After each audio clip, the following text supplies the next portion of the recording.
Don't you die on me. David's calloused hands, more used to a mop handle than this, pressed rhythmically against the chest of the unconscious man sprawled across 3 first-class seats. The plane lurched violently, sending an oxygen mask swinging above his head. Panic filled the cabin, screams, prayers, the crash of luggage, but David heard none of it.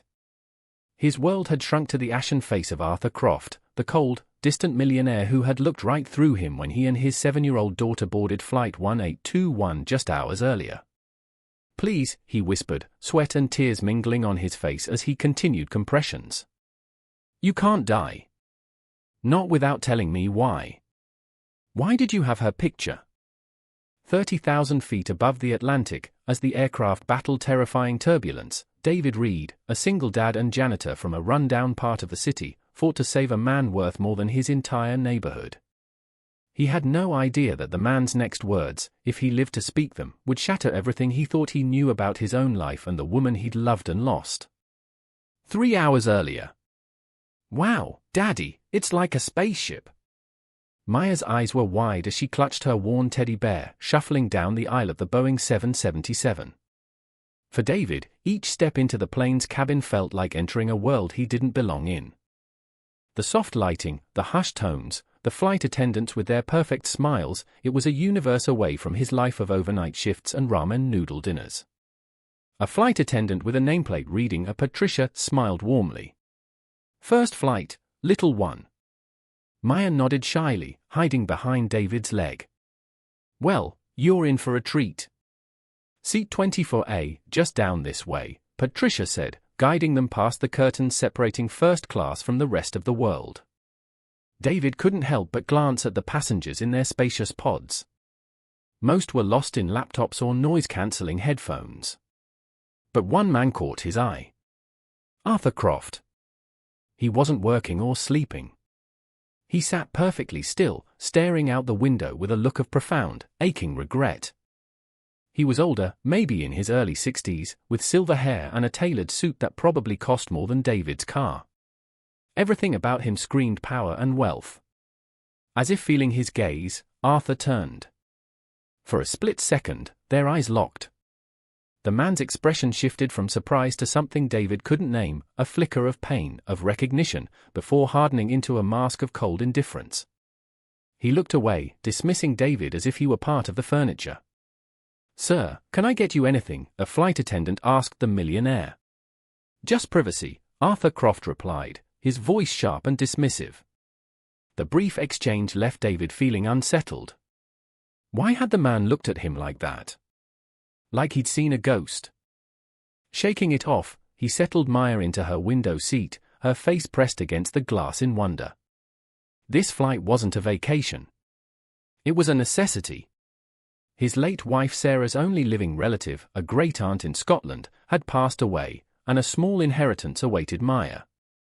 It wasn't much, but to them, it was a lifeline, enough to fix the leaky roof and maybe, just maybe, start a small college fund for his daughter.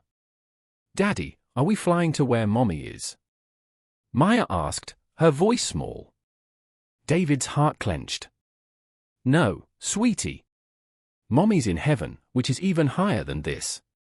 But we're going to a place she would have loved." Sarah had died 3 years ago, a sudden illness stealing her away and leaving a hole in their lives that David worked every day to fill.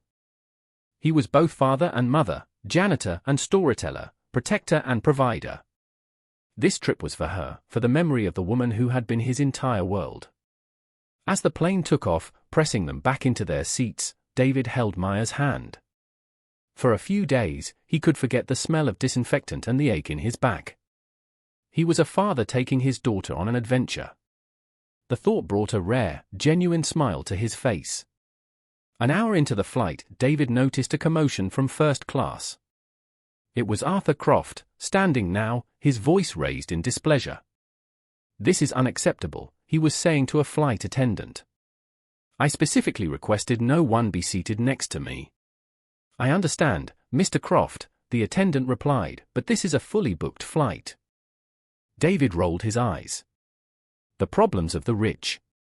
Here was a man angry about sharing a first-class suite, while David was just grateful Maya had a window to look out of.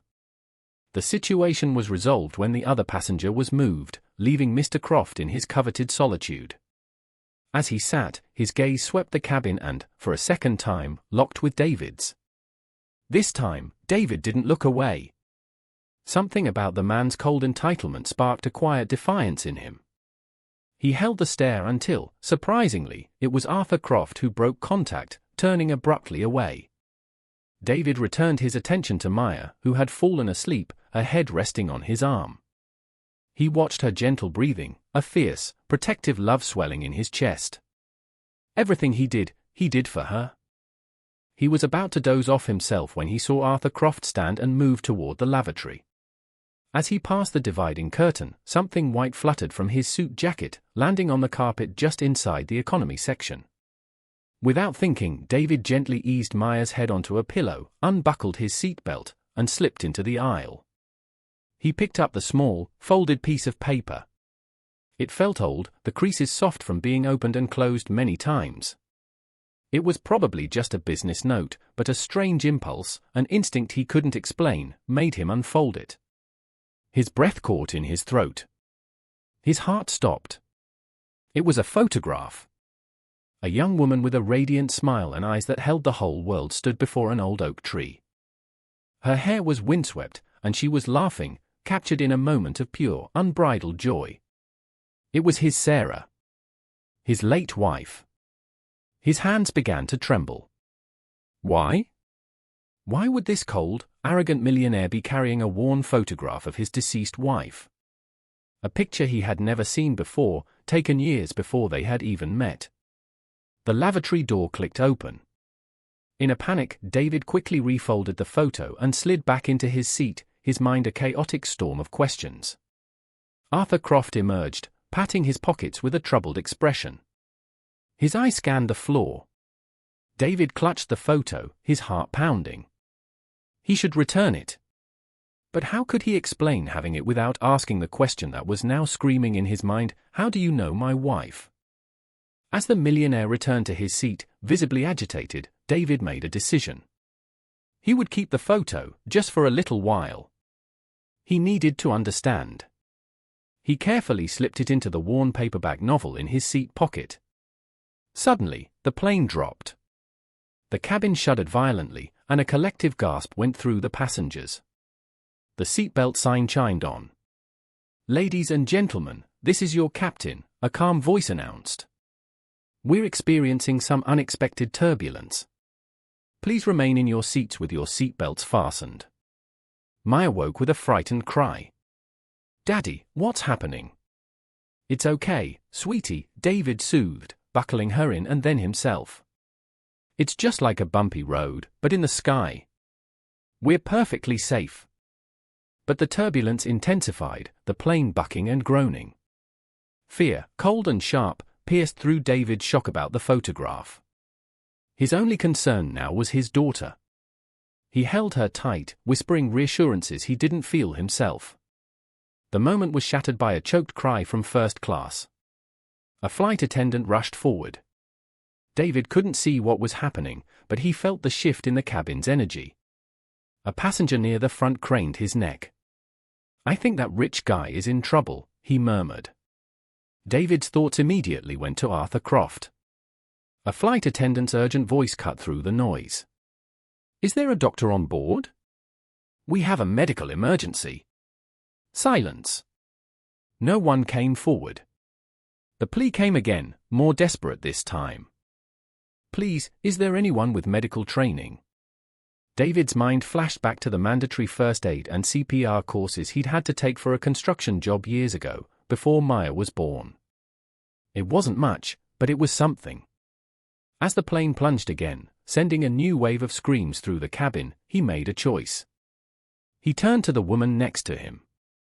"Please, can you watch my daughter for a second?" "Just keep her calm." The woman, wide-eyed with fear, nodded numbly. David unbuckled his belt and fought his way up the lurching aisle. "I have some training," he called out. "CPR and first aid." A flight attendant waved him forward, her face a mask of relief. "Please, this way." The scene in first class was chaotic. Arthur Croft was slumped in his seat, his face a deathly grey, his breathing shallow and ragged. A flight attendant was trying to fit an oxygen mask to his face. "Possible heart attack," she said to David. As David knelt beside the millionaire, Arthur's eyes fluttered open. For a moment, they were unfocused, clouded with pain. Then, they locked onto David's. Recognition flashed across his features, followed by a look of sheer desperation. His lips moved, forming a word David couldn't hear over the roar of the engines and the storm. He tried to sit up, reaching a trembling hand toward David. "The photo," he gasped, his voice a hoarse whisper. "Sarah." Before David could respond, the plane dropped in a terrifying free fall. Passengers screamed as unsecured items flew through the cabin. In the chaos, Arthur Croft went limp, his eyes rolling back into his head. "He's not breathing," the flight attendant yelled. "We've lost his pulse." That's when David started compressions. Pushing past his own shock and the storm raging both inside and outside the plane, he focused on one thing: keeping this man alive. This stranger who held a piece of his past, a secret about his beloved wife, couldn't die. Not yet. "Ladies and gentlemen," the captain's strained voice cut through the chaos. "We are diverting to Gander, Newfoundland, due to a medical emergency. Please prepare for an emergency landing." For the next 30 minutes, David worked tirelessly, his arms aching, his mind a blur. He was just a janitor, a single dad. But in that moment, he was a lifeline. The landing was rough, the plane skidding on the wet tarmac as emergency vehicles with flashing lights swarmed around them. The moment the plane stopped, the doors flew open and paramedics rushed on board. They took over from David, strapping Arthur to a gurney, their movements efficient and urgent. As they wheeled him away, Arthur's eyes opened one last time and found David. With a surge of effort, he grabbed David's wrist, his grip surprisingly strong. "My wallet," he rasped. "The card inside, call him. Tell him it's time." Then he was gone, rushed off the plane and into a waiting ambulance. David stood there, trembling and exhausted, the millionaire's words echoing in his ears. The next few hours passed in a fog. The passengers were deplaned into the small Gander terminal, a strange mix of shaken, annoyed, and relieved. David held a sleeping Maya in his arms, his mind replaying the chaotic events. The photo of Sarah. Arthur Croft knowing her name. The desperate plea to make a call. He found the wallet, which a flight attendant had recovered. Inside, behind a row of platinum credit cards, was a simple business card: Robert Miller, attorney at law, with a phone number. With his hand still shaking, David made the call. A few hours later, a quiet, well-dressed man who introduced himself as Robert Miller arrived at the airport. He explained that a private jet was waiting to take David and Maya the rest of the way, and that Mr. Croft, now stable but in intensive care, had insisted on it. "He also insisted I give you this," Miller said, handing David a thick manila envelope. "He said you deserve to know the truth." On the short flight, with Maya asleep beside him, David opened the envelope. Inside was not a legal document, but a letter, written in a surprisingly elegant hand. "David," it began. "If you are reading this, it means the secret I have carried for over 30 years has finally come to light in the most dramatic way possible. I don't expect your forgiveness, only perhaps, in time, your understanding. The woman in that photograph, your beautiful Sarah, was my daughter." David's world tilted on its axis. He read on, his eyes devouring the words. Arthur explained that he had had a relationship with a young woman long ago, before his marriage, before his fortune. She became pregnant, but his family, powerful and image-obsessed, forced him to choose between her and his future. He made the cowardly choice, and his child, Sarah, was given up for a closed adoption. "I never stopped looking for her," Arthur wrote. "I found her when she was a teenager. I wanted to tell her, but how could I? I had abandoned her. So I watched from a distance.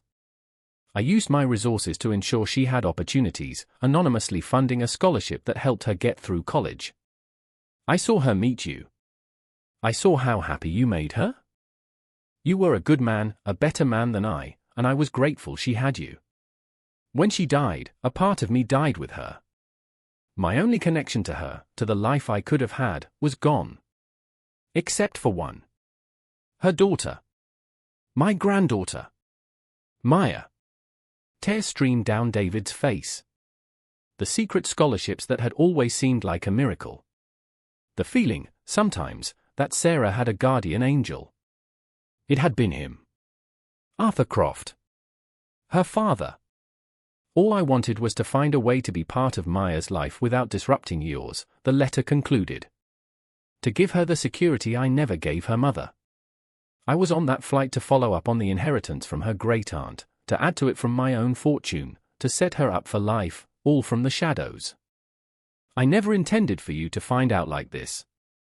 Please, let me do for my granddaughter what I failed to do for my daughter. A week later, David stood by a hospital bed in a private suite overlooking a quiet garden. Arthur Croft looked smaller, frailer, connected to a web of monitors. You came, Arthur whispered, his voice weak. I came, David said, his own voice thick with emotion. He pulled out his phone and showed Arthur a recent picture of Maya, smiling brightly on a swing set. Arthur's eyes filled with tears. He reached out a trembling hand, his finger hovering over the screen, not quite touching it, as if she were a sacred image. He looked from the picture to David, his face a mask of profound regret and desperate hope. His lips moved, and he whispered the words that finally broke the dam of David's grief, anger, and confusion, leaving only a raw, aching humanity in its place. I failed my daughter, he rasped, tears tracking paths through the wrinkles on his face. Please, don't let me fail my granddaughter, too. And in that moment, David Reed, the single dad janitor, looked at the broken millionaire and saw not a powerful stranger, but a grieving father and a grandfather desperate for a second chance. He saw a bridge to his wife's past and a new, unexpected future for his daughter. He pulled up a chair, and for the first time, began to talk. The journey ahead would be complicated, but it would no longer be one they had to travel alone.